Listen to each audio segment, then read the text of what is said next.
cette journée de notre rassemblement, nous avons encore la joie d'accueillir Monseigneur Rouget, évêque de Nanterre, et Monique et Jean Dubré, nos responsables nationaux.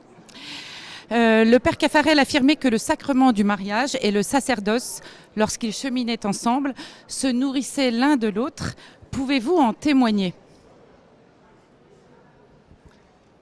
Eh bien, je crois que nous croyons pouvoir dire que ce rassemblement, avec la présence de ces près de 350, 400 prêtres au milieu de nous, atteste de cette complémentarité. Nous partageons avec eux, ils partagent avec nous.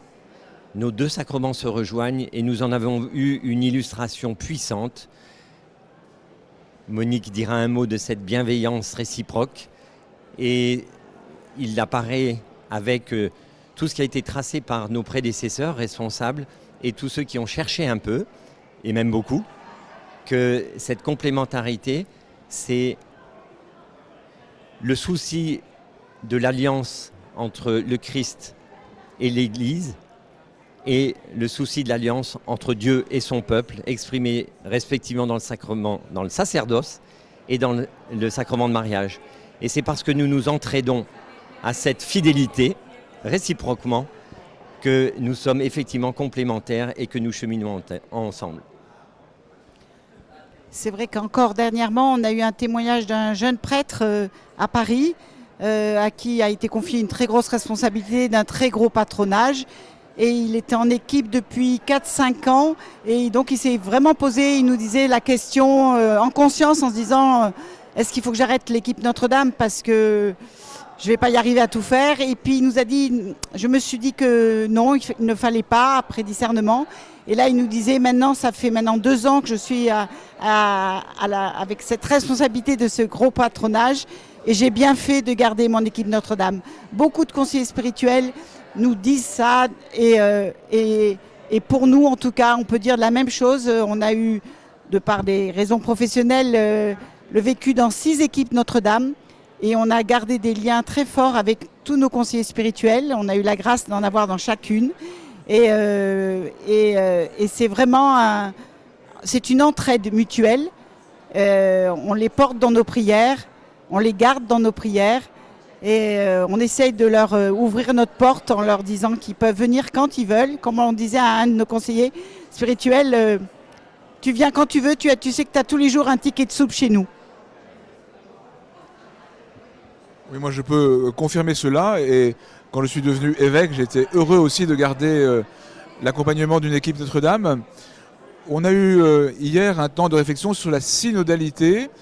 Je pense que quand la synodalité est comprise de manière juste, eh bien, elle permet de voir qu'il y a une promotion réciproque de la synodalité et du ministère ordonné.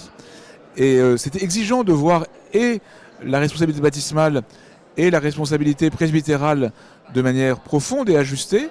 Mais quand c'est le cas, il y a une promotion réciproque et en un sens, les équipes Notre-Dame sont un lieu, un laboratoire de cette réciprocité heureuse du sacerdoce baptismal engagé dans le sacrement de mariage et du ministère ordonné, du ministère presbytéral.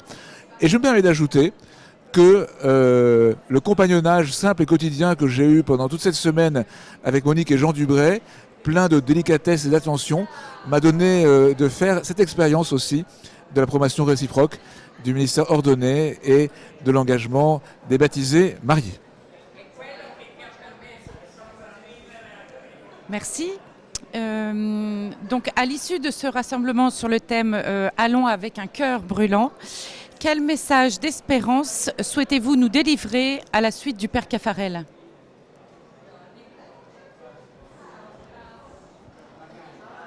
Quand on voit le nombre de couples qui sont là avec leurs conseillers spirituels et les accompagnateurs spirituels, c'est déjà plein d'espérance.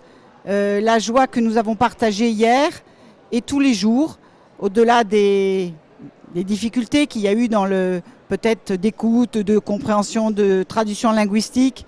Mais ça, bien sûr, c'est difficile, mais c'est quand même du matériel. Je crois que le plus fort, c'est ces échanges, cette fraternité qui passe au-delà des frontières.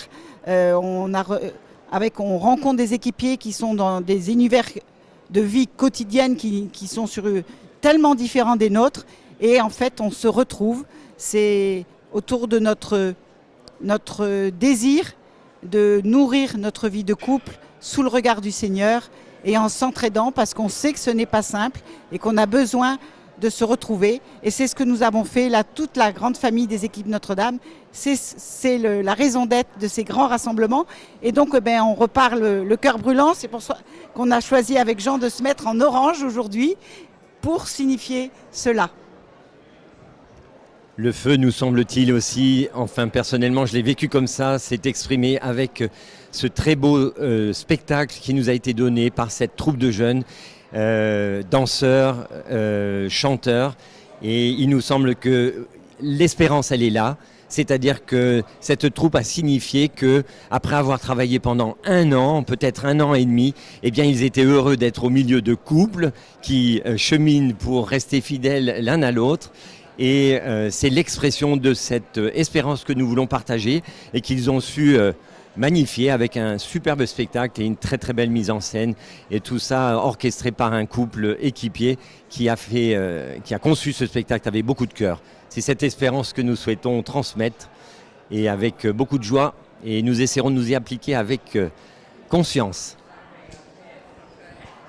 Alors moi je rends grâce aussi pour la vitalité des équipes Notre-Dame, cette vitalité universelle et qui s'est exprimée dans beaucoup de rencontres. Je pense par exemple à des équipes de Roumanie qui sont nées il y a peu de temps à l'initiative d'un prêtre gréco-catholique dans le contexte écuménique compliqué de la Roumanie et qui progresse et qui se développe, mais aussi des équipes africaines, je pense au Cameroun, je pense au Togo.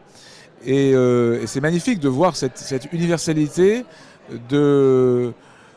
du désir de progresser dans la sainteté particulière du mariage sacramentel, dans la fraternité que nous avons évoquée entre prêtres et fidèles engagés dans le mariage sacramentel. Après, sur le message de paix que nous gardons, c'était la feuille de route que m'avaient donnée Monique et Jean Dubré pour la rencontre que nous avons eue avec 800 Français. Comment être dans le sillage de ce rassemblement, dans la France d'aujourd'hui, marquée par tant de violence et de fractures, des témoins de paix et d'espérance. Et c'est vraiment la première mission des chrétiens, puisque cette paix nous est donnée par le Seigneur en toutes circonstances. Et enfin, il s'agit de partir avec le cœur brûlant. Et alors précisément, il s'agit de vivre au niveau du cœur.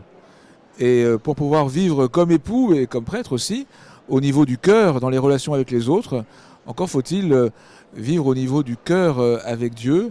Et de ce point de vue-là, je pense que l'enseignement d'avant-hier sur l'oraison et le moment de silence que nous avons partagé, mais aussi la présence de couples chaque fois que je suis descendu dans la chapelle, en train de prier, de faire oraison, d'être ensemble pour se laisser toucher au cœur par le Seigneur, est un témoignage peut-être caché, mais en fait essentiel de ce rassemblement et de la vocation des équipes Notre-Dame. Merci Monseigneur, merci Monique et Jean.